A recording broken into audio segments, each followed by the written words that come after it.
Hi, this is Esther Lynn for MMAfighting.com, and here are my favorite photos from 2012. Each fight week, we land in a city and head to a local gym or to the hotel to shoot a media workout. For UFC on Fox in New Jersey, we had the fortune of shooting inside the Church Street boxing gym. The layout of the gym allowed us to mount flashes on the upper level, pointing down at the mats. Here, photographing Jim Miller, I also happened to catch another photographer's much more highly powered flash, doubling up to create the illusion of strong afternoon sunlight streaking through the windows. But there aren't any windows in the gym, just a wall of lockers, and even if there were, outside was a cold, dreary day in Manhattan. This past year, I made more of an effort to grab individual portraits of fighters at the workouts. This picture of Johnny Hendricks is again at the Church Street gym, and I love the blurred out history of boxing in the background, with the spirited, iron-fisted country boy in front. This location was so photogenic, I ended up with dozens of shots for my permanent collection, except this one. I initially thought nothing of this photo. I just needed a single headshot of Pat Barry, and when I asked, this is the face I got. Normally, Pat Barry is loving life and enthusiastic, and here, I could feel his discontent. Pat told me last weekend that he liked this photo very much because it perfectly captured his mood that day. This photo is also using the existing light in the gym, unlike the first two shots, utilizing the dim fluorescence to reflect the joyless Barry. Chael Sonnen hit pads for a capacity crowd at the UFC 146 media workouts. The soft reflected daylight is my key, and the orange club lights create a warm contrast around his hair. I love all the media and fans piled in behind him. Last year, I featured another post-workout portrait of Chael Sonnen. He is really quite photogenic. I always enjoy photographing Sonnen, and I am so grateful to have had the opportunity to shoot the cover of his book too. All the stress of press obligations builds up and you just need to blow off some steam. Here, Ariel and Rampage visit an arcade in Shinjuku. Instead of actual strikes, we get to battle behind joysticks.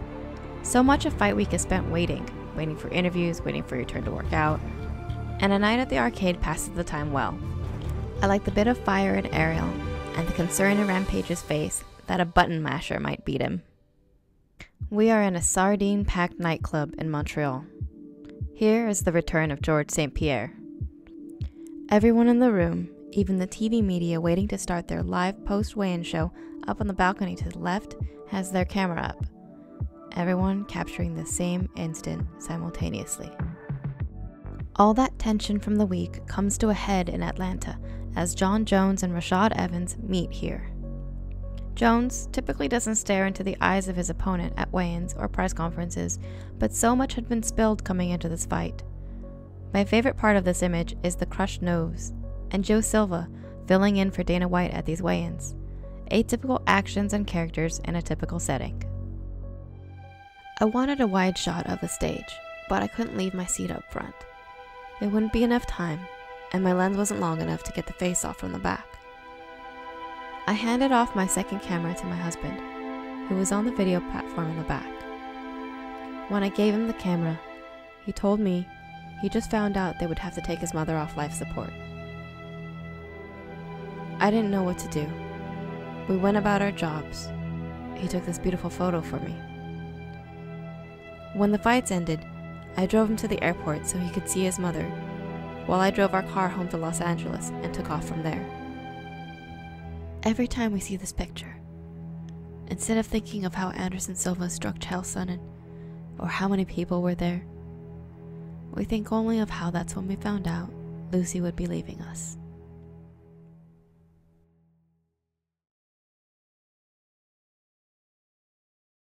Fight night is upon us. Here is one of my favorite fights of the year, Eric Silva versus John Fitch. I love John Fitch's refusal to cede to the young talent. Fitch would not be defeated tonight. Eric Silva's put through such hardship and nearly wins, and nearly loses. Silva survives a brutal coming-of-age ceremony and will undoubtedly change. These backlit shots against the cage are so immediate. This is exactly what it's like to be cage-side. Pain grunts, sweat flying, and bright lights in your eyes. This shot is out of focus and obstructed by the referee, but I don't care. The movement in it is so utterly violent. Fabricio Verdum's foot flat against the entire length of Roy Nelson's face. Roy Nelson's arm ineffectively outstretched in a missed punch. The motion blur of Nelson's beaten face. It's the imperfections in this image that make it real. I said it before in our Focus 153 piece, but again, this photo is a lie. I love that photos are both irrefutable truths and dramatic falsehoods. Even though Stephan Bonnar did land this punch, this image misrepresents the bout as a whole, as a minute later, Anderson Silva would dismantle Bonnar and leave him crumpled on the canvas. This is the first time I've seen Jon Jones in trouble. Again, this is only one moment in the fight, and the rest of the bout saw Jones battering Vitor Belfort, even with his right arm badly injured. Jones is grimacing in pain here, but wouldn't show such vulnerability in the next 3 rounds before Jones would turn the tables and submit Belfort. Into the championship rounds we go. Just a lovely moment as Brittany Palmer rounds a corner of the octagon. We had a year full of 5-round wars. This is from Frankie Edgar and Benson Henderson's first meeting at the Saitama Super Arena for the lightweight title.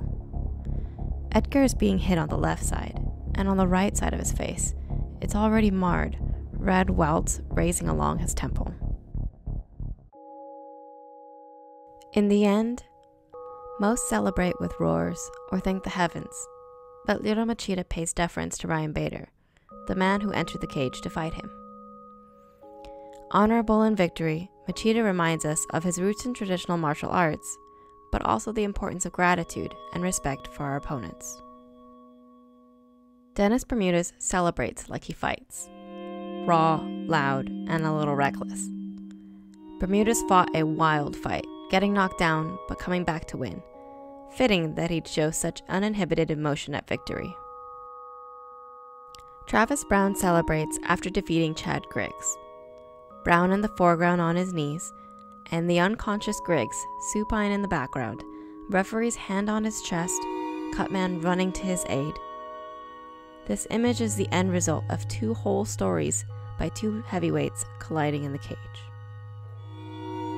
Even after the Cutman came to wipe the blood off Cain Velasquez in his bout against Antonio Silva, Velasquez was still bright red. The blood streaked in drops, as if his skin was oversaturated and unable to absorb any more liquid. Velasquez's return after injuring his ACL and losing his heavyweight belt was exacting, brutal.